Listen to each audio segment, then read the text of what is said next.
Bismillahirrahmanirrahim. Assalamualaikum warahmatullahi wabarakatuh. Alhamdulillahi rabbil alamin. Wa bihi nasta'inu ala umuri dunya waddin. Wassalatu wassalamu ala asyrafil anbiya'i wal mursalin sayyidina wa maulana Muhammad wa ala alihi wa ashabihi ajma'in. Amma ba'du.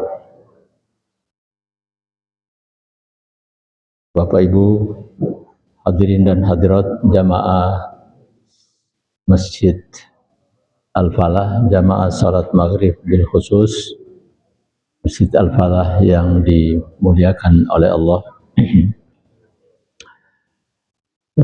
Sebagaimana tadi telah disampaikan oleh pembawa acara, kita hari ini adalah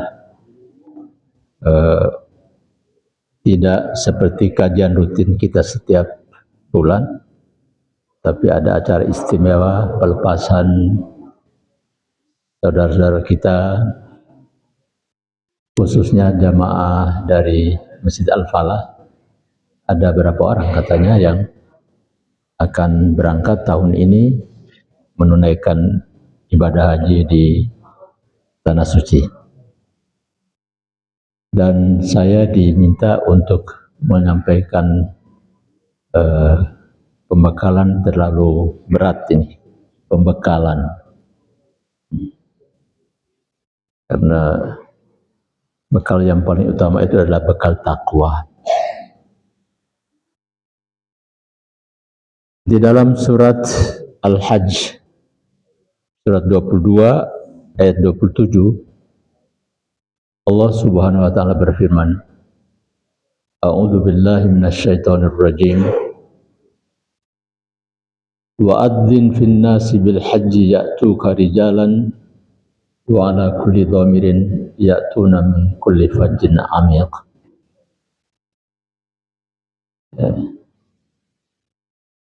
Al-ayah.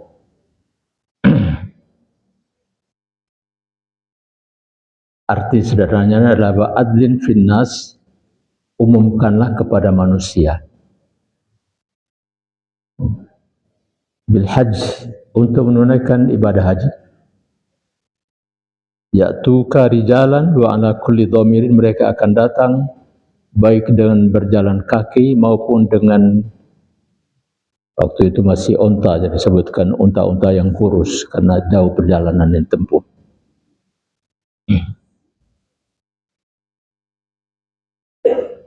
Ini perintah Allah Subhanahu wa taala kepada Nabi Ibrahim alaihissalam.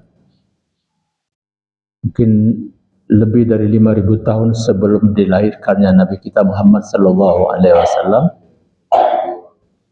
Nabi Ibrahim diperintahkan untuk mengumumkan kepada semua manusia, wa adzin finnas, manusia ini tanpa batas wilayah. Bahkan manusia di sini yang beriman ataupun tidak, tapi semuanya diumumkan. Azan, adzin itu artinya perintah supaya diazan, dan azan itu pengumuman. Kalau azan salat itu pengumuman tentang masuk waktu dan sekaligus mengajak kita untuk datang salat. Kita diundang untuk salat melalui pengumuman atau azan. Melaksanakan ibadah haji ke Tanah Suci juga diundang, tapi yang mengundangnya luar biasa, Allah yang mengundang. Jadi kalau kita artikan wa'adzin finnas, undanglah kepada semua manusia tanpa batas wilayah, bahkan waktu juga. Mereka akan datang dari berbagai penjuru dunia ini, baik dengan berjalan kaki tentu yang dekat-dekat, dan berkendaraan sampai hari ini bukan saja onta tetapi pesawat-pesawat terbang. Kita bersyukur kehadirat Allah Subhanahu wa taala pada tahun ini, insyaallah perjalanan ibadah haji aman. Tadinya banyak orang yang gelisah dengan suasana di Timur Tengah yang sampai hari ini belum terlihat tanda-tanda amannya. Ada khawatiran apakah ibadah haji bisa dilakukan tidak, tapi alhamdulillah semuanya bisa berjalan. Tentu semua kita berharap agar supaya seluruh jamaah haji kita yang datang dari berbagai penjuru dunia ini, mereka bisa menjalankan ibadah haji di tanah suci dengan aman dan kembali ke tanah air dengan selamat. Amin ya rabbal alamin. Kita semua sesungguhnya juga mendapat undangan. Wa'adzin finnas ini, ya, kalau dari undangan, maka kita semua yang hadir hari ini, yang akan datang, yang hidup akan datang, semuanya mendapat undangan dari Allah Subhanahu wa taala untuk berangkat ke tanah suci, berkunjung.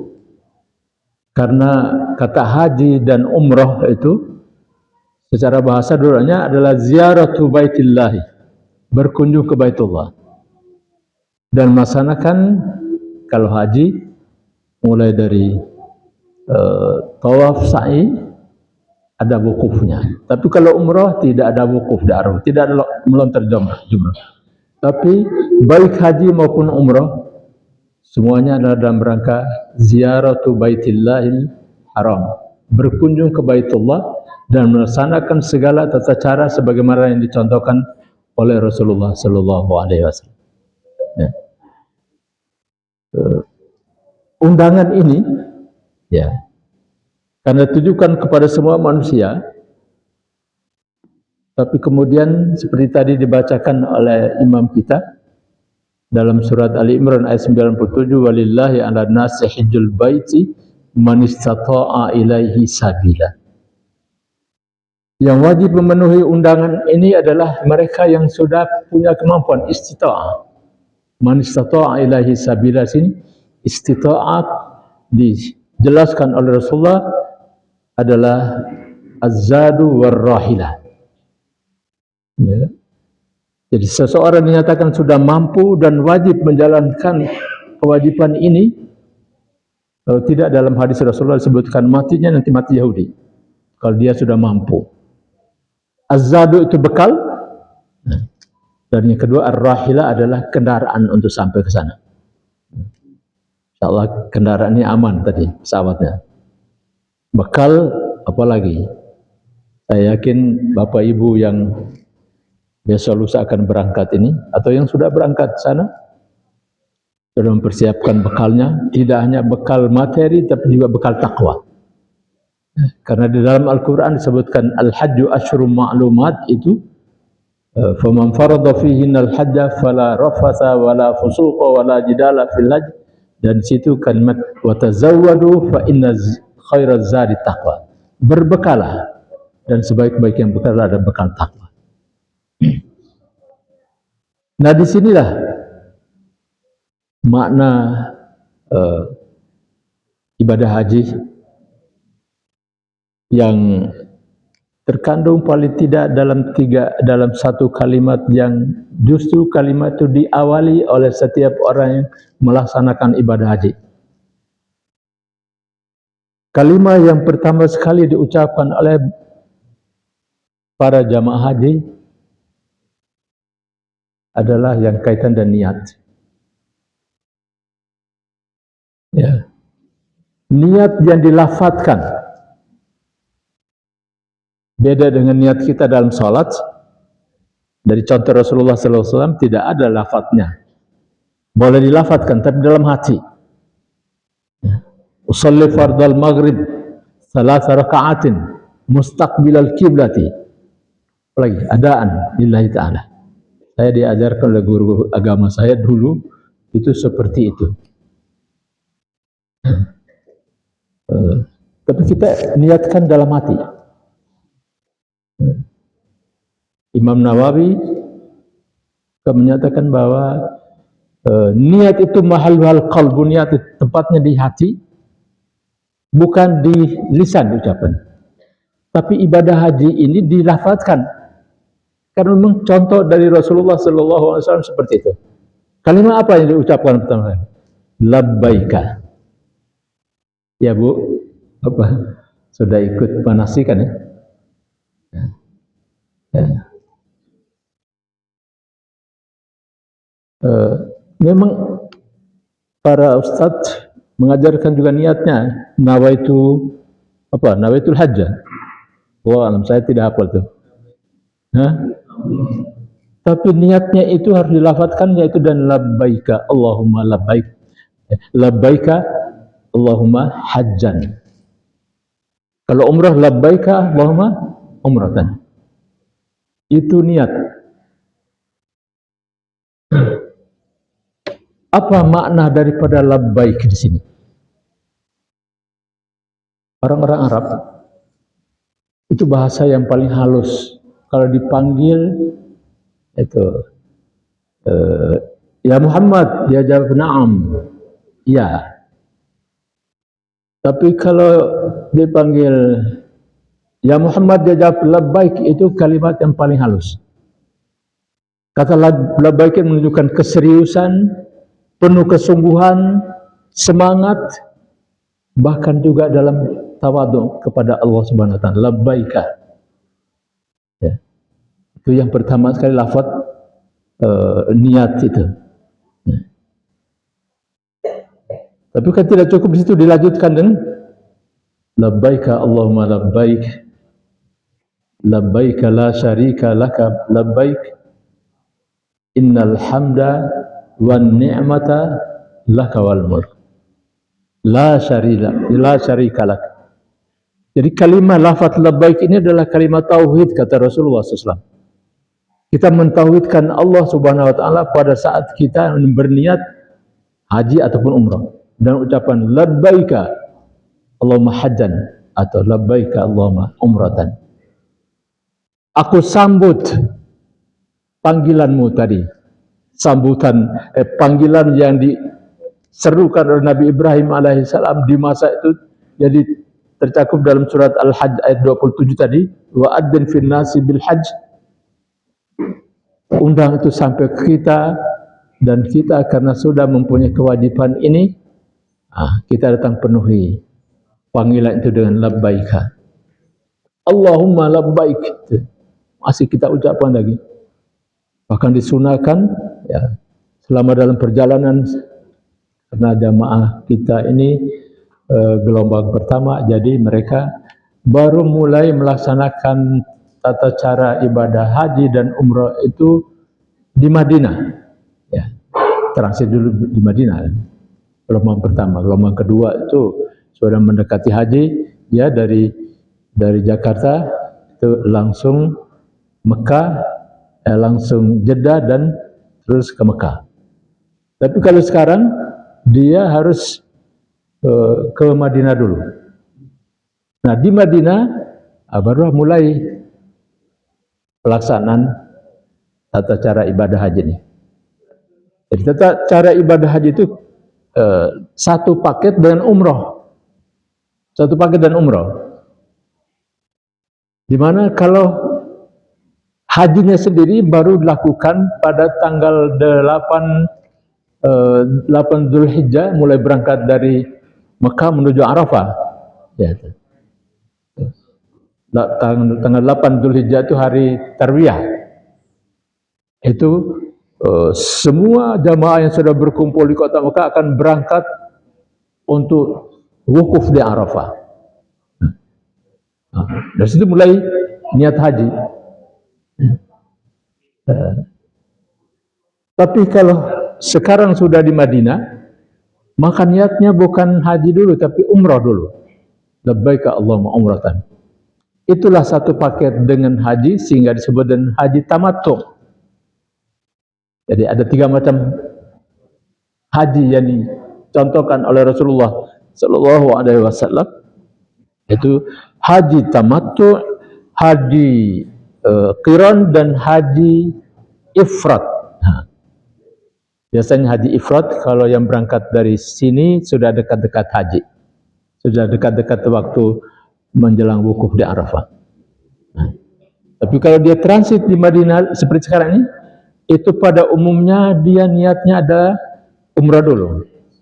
Tapi suka ada saja yang niatnya haji. Jadi dia ifrat, haji dulu baru umrah. Nah, itu ya ada jamaah yang kita waktu berangkat sama-sama tuh.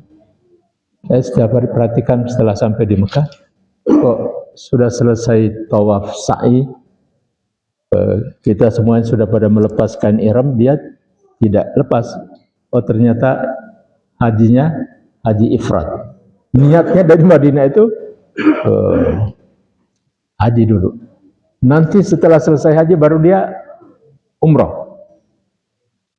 Jadi kalau berangkatnya hari ini tanggal 15 Dzulqa'dah, tanggal 15 Dzulqa'dah kan ya?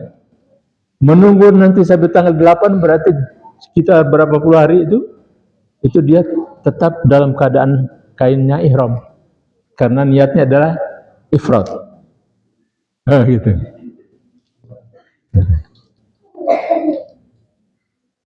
Ifrat itu tidak bayar dam. Ya, kalau tamato atau qiran ada damnya. Wah, dam urusan nanti rame lagi tuh soal dam tuh. Bapak Ibu nggak usah dipikirkan soal dam, tapi memang itu kewajibannya harus dibayar. Dam tamattu namanya. Ya. Saya tadinya mau menjelaskan tentang dam, tapi ternyata acaranya ke acara pembekalan, jadi campur aja ya.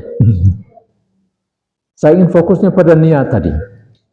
Lafaz talbiyah tadi, ya, menunjukkan keseriusan, kesungguhan, bahkan penuh dengan tawadu kepada Allah SWT, senang hati segala itu lafaz talbiyah. Orang mengucapkan tuh. Seperti kalau diperintahkan untuk melakukan satu, saya senang hati, dengan senang hati melaksanakan perintahmu. Itu talbiyah. Labbaik. Ganti dari kata na'am. Ya. Tapi lanjutan daripada kalimat itu, ada 3 hal yang harus kita sadari bersama-sama di sini. Ya. Yaitu kalimat innal hamda wan ni'mata laka wal mulk. Ketika ibu bapak menyebutkan lafaz ini, ingat. Ya. Ketika kita mulai dan labbaik la syarika lak labbaik, kita ingat bahwa kita melaksanakan ibadah haji ini niatnya semata-mata karena Allah, itu ikhlasnya di situ. Tidak karena siapa-siapa. Tapi karena perintah Allah Subhanahu wa taala kita lakukan. Nah, innal hamda yang pertama. Saat kita mengucapkan innal hamda, ini adalah kalimat kata puji syukur kepada Allah. Kenapa kita bersyukur kepada Allah? Karena kita telah diberikan nikmat yang sebegitu banyaknya. Di antaranya adalah nikmat kita bisa mendapatkan izin Allah melaksanakan kewajiban ibadah haji. Innal hamda. Puji syukur kepadamu ya Allah. Saya diberikan kesehatan. Daftarnya sudah 13 tahun yang lalu. Alhamdulillah masih segar sehat. Sekarang saya datang menurut panggilanmu. Alhamdulillah. Kalau dihitung-hitung nikmat Allah kan tidak syukur itu kan dalam rangka itu mengingat kembali nikmat Allah yang sedemikian banyaknya yang tidak terhingga, tidak bisa terhitung oleh kita. Wa in ta'uddu nikmatallahi la tuhsuha. Tapi di saat kita mengucapkan innal hamdah, itulah kita sadari betul bahwa benar-benar karena izinmu saya datang memenuhi panggilanmu dalam keadaan sehat seperti ini. Tidak ada halangan, tidak ada rintangan. Dan semoga semuanya kita lewati. Walaupun memang ibadah haji itu juga penuh dengan rintangan ataupun ujian-ujian. Ujiannya itu seperti dijelaskan tadi di lanjutan ayat apa? Tentang Faman faradha fihinnal hajja fala rafatha wala fusuqa wala jidala fil hajj. Gitu. Ya. Siapa-siapa yang sudah menetapkan niatnya untuk berhaji, maka ingat jaga mulut, la rafatha wala fusuqa, jaga perilaku dan sampai perbuatan sekecil apapun melanggar maksiat kepada Allah Subhanahu wa taala. Wala jidala, berbantah-bantah. 3 kalimat ini kan mestinya bukan hanya pada saat haji, tapi diingat kembali kepada yang menjalankan ibadah haji, agar jangan kalimat ini la fusuqa wala jidala, rafasa, itu kalimat-kalimat, kata-kata yang kotor, keji, fasik, perbuatan-perbuatan yang melanggar larangan Allah, dan jidal, luka berbantah-bantah, tidak hanya waktu haji, tapi itu khususnya kepada jamaah haji. Dan itu sering terjadi sana, suami istri bisa begitu, di sana malah bertengkar sampai ada yang cerai di sana, hanya karena tadi itu diingatkan la fusuqa wala jidala, la rafatha. Jadi itu yang pertama, innal hamda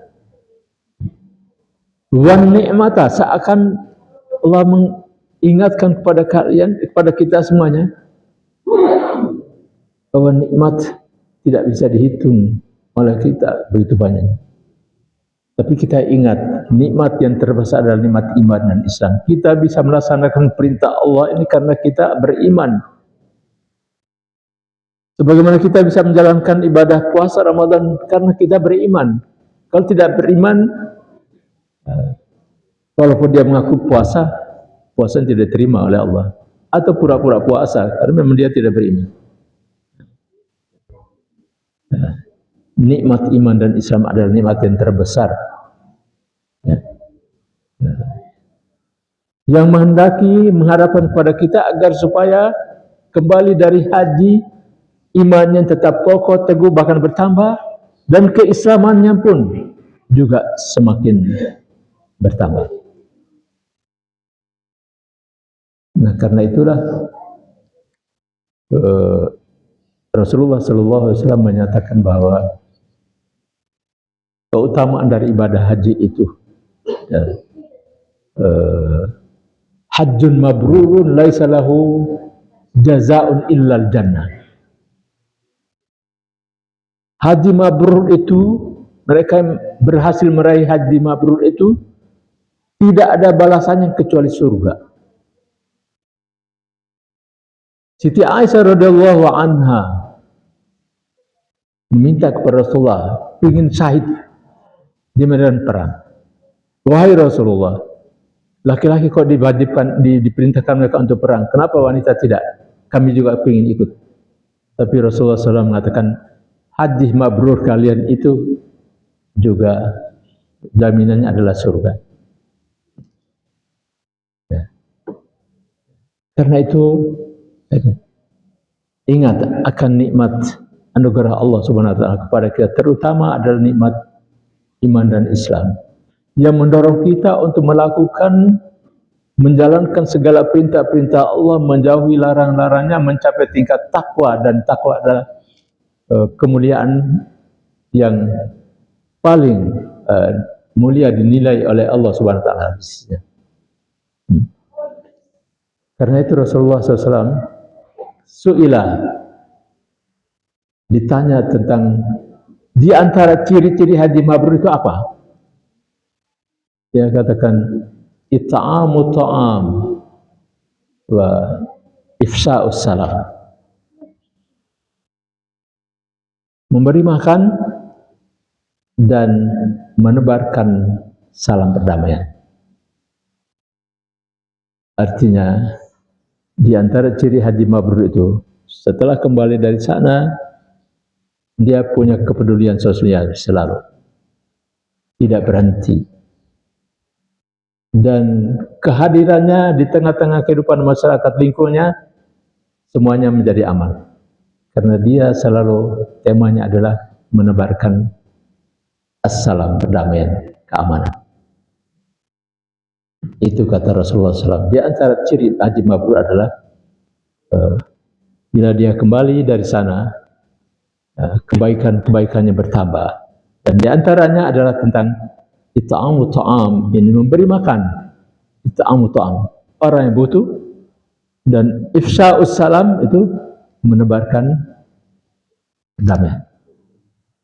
Keberadaan seorang haji itu seperti yang digambarkan oleh Rasulullah SAW, bahwa di mana dia berada, maka di situ semua orang jadi aman.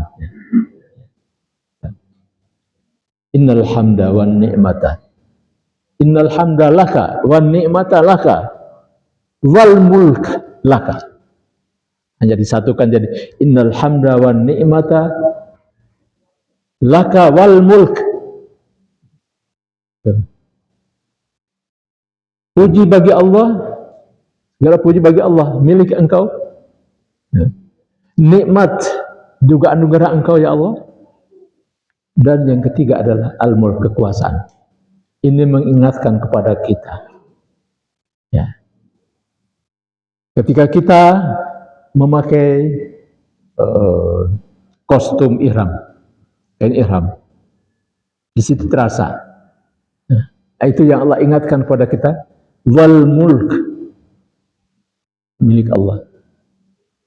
Saat itu kita akan merasakan betapa kecilnya kita di hadapan Allah Subhanahu wa Ta'ala. Hanya dengan 2 lapis kain ihram, satu untuk sarungnya dan satu lagi untuk selendang di bahu. Padahal dia di sana sebelumnya mungkin dengan pakaian kebesaran sebagai seorang raja, duduk di singgasana, diagungkan, dihormati. Tapi ketika dia memulai talbiyah, dia ingat bahwa dia kecil situ. Dia tidak punya kuasa apa-apa. Kuasa adalah milik Allah, kekuasaan adalah milik Allah. Melahirkan sifat tawadhu. Jadi saat seperti itu, siapapun dia, jenderal kah, raja kah, semuanya pakai kain ihram 2 lapis. Tidak boleh pakai celana. Celana dalam pun tidak diperbolehkan, kena dam nanti. Itu sampai. Tapi disitulah dirasakan manusia ini kecil di hadapan Allah Subhanahu wa Ta'ala.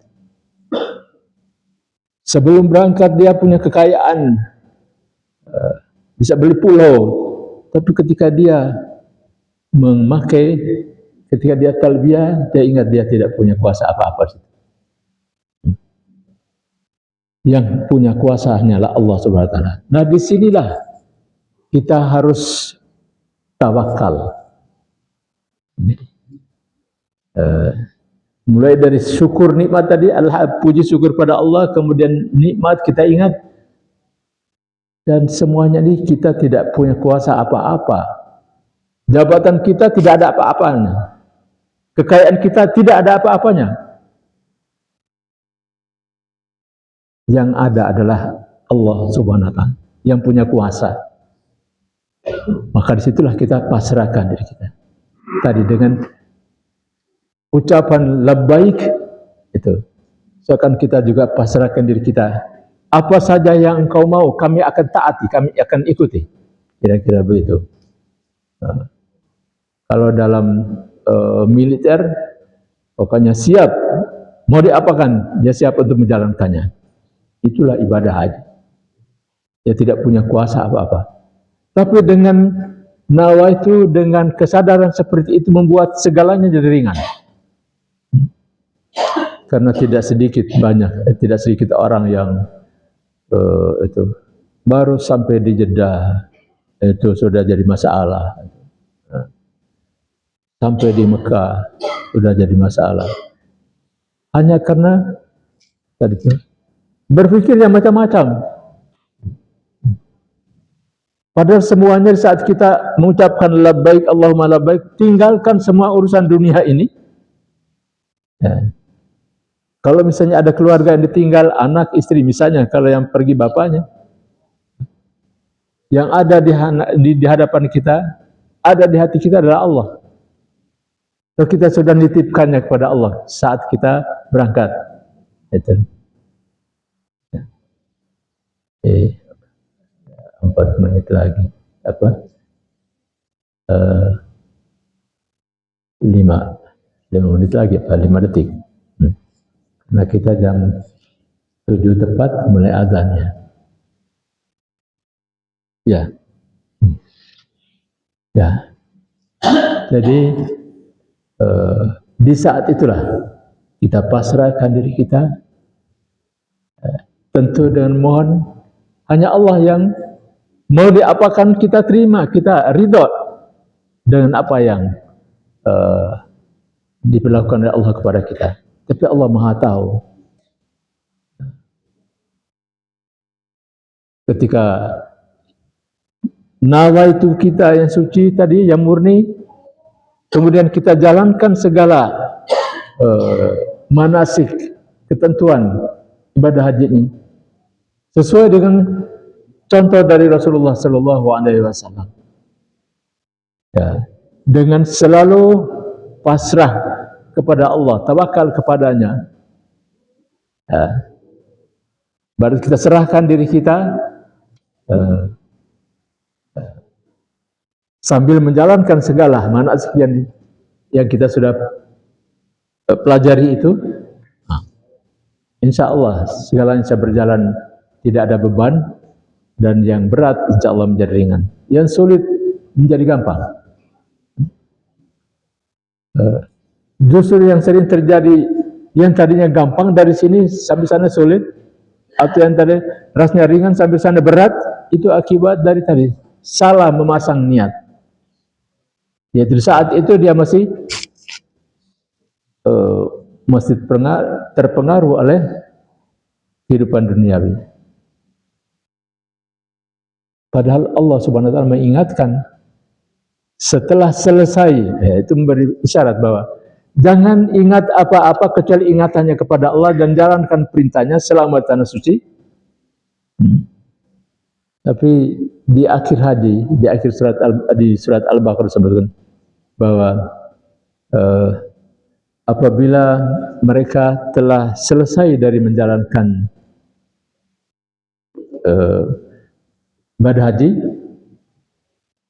fa idza qadaitum manasikakum fadhkurullaha kadzikrikum aba'akum au asyadda dzikra. Apabila kalian sudah selesai menunaikan ibadah hajimu, maka jangan lupa tetap zikir kepada Allah sebagaimana kamu tetap ingat kepada Allah sebagaimana kamu ingat kepada orang tua kamu, saudara kamu, keluarga kamu di tanah airmu masing-masing.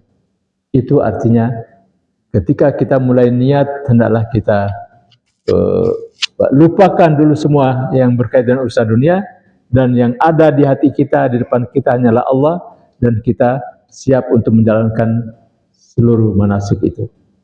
Maka mudah-mudahan sekali lagi dengan itu kita akan dengan mudah ya menjalankannya, yang berat jadi ringan, yang sulit jadi gampang, insya Allah ta'ala. Ya.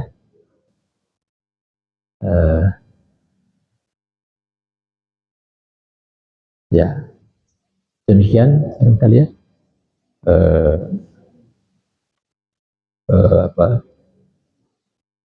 Sedikit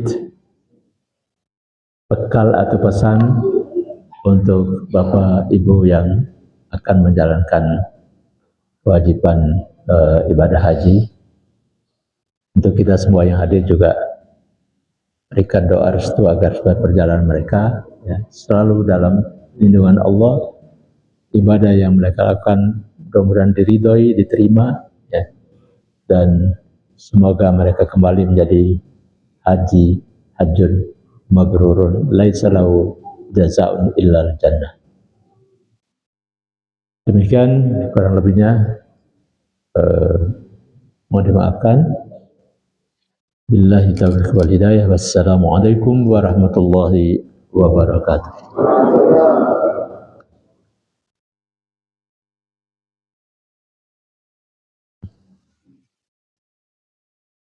Ya.